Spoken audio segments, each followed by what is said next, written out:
My name is T, and I will be your paleontologist this afternoon, and you will all be my paleontologists in training. And together we will unravel the secret lives of ancient dinosaurs. Just so you guys know, a paleontologist is a scientist who studies fossils.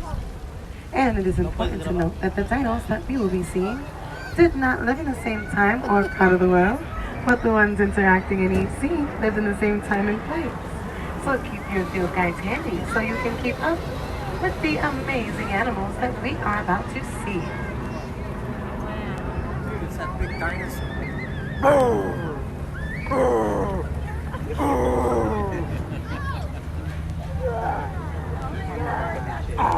In case you guys feel like dinosaurs are nothing like the modern animals that we see today, hopefully by the end of this expedition I would have changed your minds. Just a few friendly reminders, everybody. Please be sure to stay seated throughout the entire ride, and please do not stick out your arms or pull on the plants as we drive by them. Now, are you guys ready for your first dinosaur? Well, I hear them approaching slowly on our right. We're going to see our first dinosaur, which is the...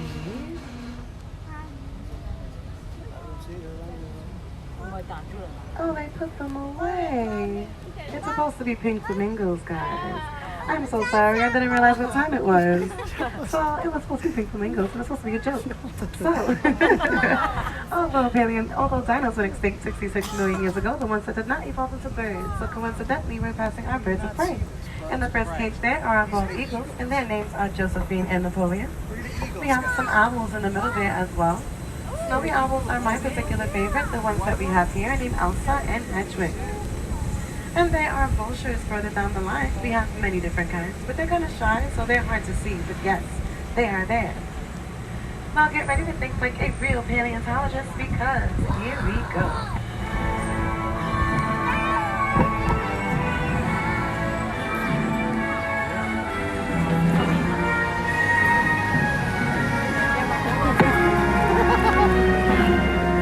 Oh, mira eso. Wow, no lo vimos eso. Mira eso.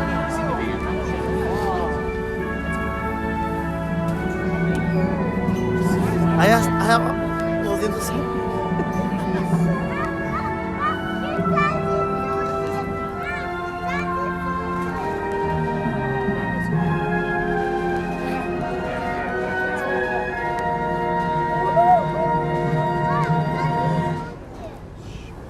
Alrighty, on our left we have a pack of Deinonychus, and they seem to be pursuing a large Tyrannosaurus. Now these guys found strength in numbers when pursuing large prey like the Tyrannosaurus, just like how African wild dogs today hunt in packs when pursuing wildebeest. Fun fact, these fossils were actually found in the United States, but don't go digging in your backyard, guys.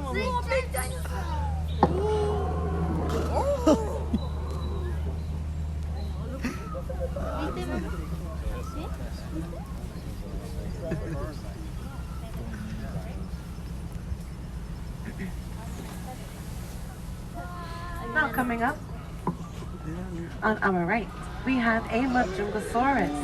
But do not let this little raptor fool you, because it is a lucky day for him and his family across from him, as they have found a Rapetosaurus carcass to scavenge off of.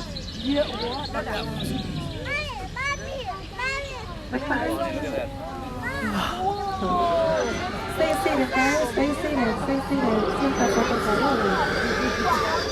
Like Komodo dragons today, these guys tended to take bites out of each other when sharing a carcass.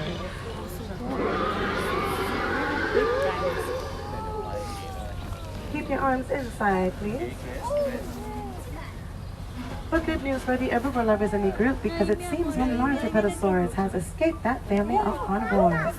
Now this plant-eating dino grew to be 50 feet long, and although it did not hold its neck upright the entire time, it did use its long legs to eat leaves out of high trees, just like giraffes do today.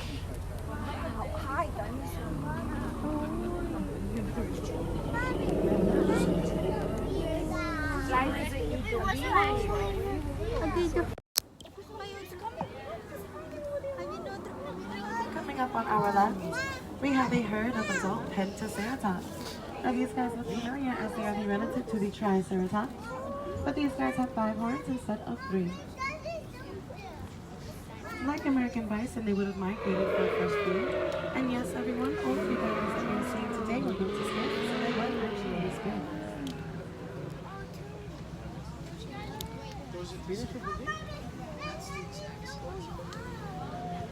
Now the dinos coming up, they seem like they're the same species, but they are not. The first one on the left is a Shinosaurus at 30 feet.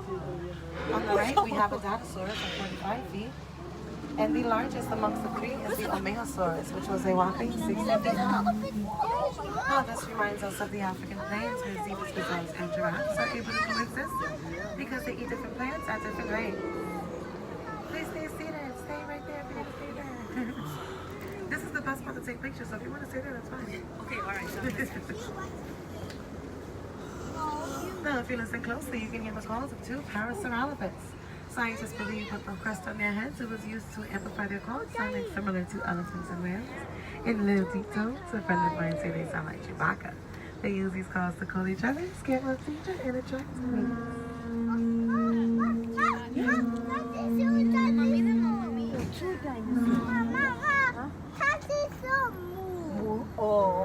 Speaking of attracting mates, coming up on our left, we have two Cosmoceratops.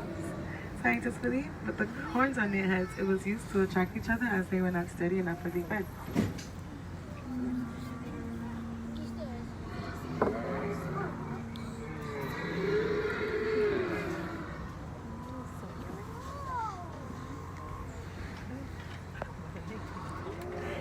On our right coming up, we have two Trovodons lurking in the bushes, pursuing a Myosaur nest.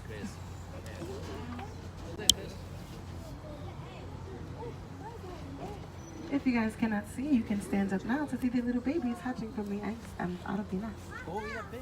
Like flamingos today, these guys put their nest on the ground rather than opening trees. They incubated their nests using rotting plant matter and fed their young plant material until they were able to walk. ¿Viste eggs?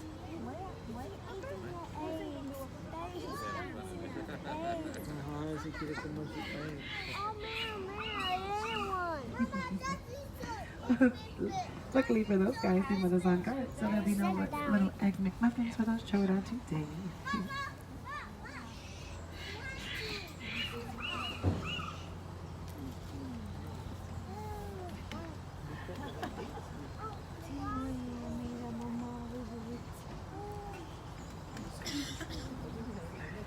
How are y'all doing so far? It's good. Good? He's good. Is everybody else okay? Ooh, nice. Be careful. Have you guys seen your favorite dinosaur yet? Yes, no, maybe so. Oh, the teaser. If you have, then awesome. If not, then hopefully this is your favorite coming up. Because around the corner we have the Battle of the Titans. Two male Tyrannosaurus Rex fighting for dominance like the gorillas do today. We as people don't always get along. Gorillas don't always get along. And surely these big T-Rexes did not always get along. Fossils show bite marks in the heads and faces, indicating that they may have lived in groups. Males and females even fought during courtship. Now that's quite the love bait. Now watering holes were used to gather a bunch of different species, in this case dinos. Coming up on our right, we're going to see a armored tarchea on its way to getting from the watering hole. And to the left, peeking over the bushes there, is a gallimimus, and they resemble tame ostriches.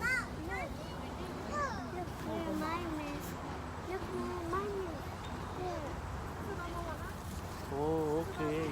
Mira ese, mami. Oh, the gallimimus on the left is saying hello, and then the other one is shaking his little tail feather at us.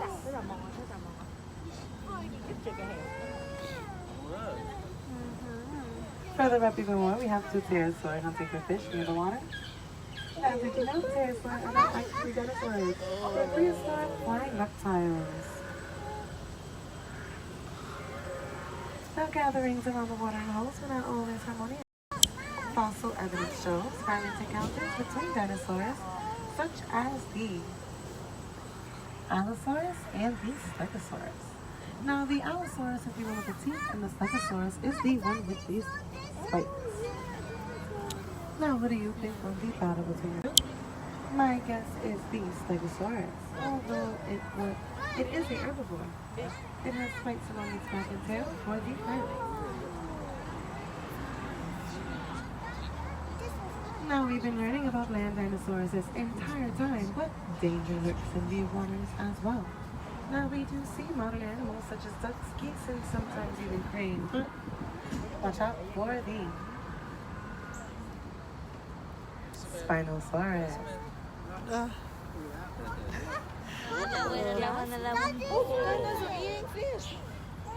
If you guys cannot see, you can stand up now. Like crocodiles today, these guys lived at the bottoms of the water, preying on fish. And although they were not the heaviest of the meat-eating dinosaurs, they were the longest from head to tail. And like the wing crabs, this one has a fish already in its mouth, which distracted allowing us to just roll on by. Everyone will think of these secret lives in ancient dinosaurs. They do seem pretty similar to the modern animals that we see today. Dinosaur in the water and eating fish. It's coming out. Welcome back. It was a pleasure having you all on the Dinosaur Safari. I hope you learned a lot about dinosaurs and modern animals. Say bye, bye, bye, Welcome to your safari guide for your belongings. As you guys exit, please exit through our field site where you can take up your own fossils like real paleontologists. And then about to the dinosaur pose. So cool, you like it? Please watch your step as you step down, everyone. And have a very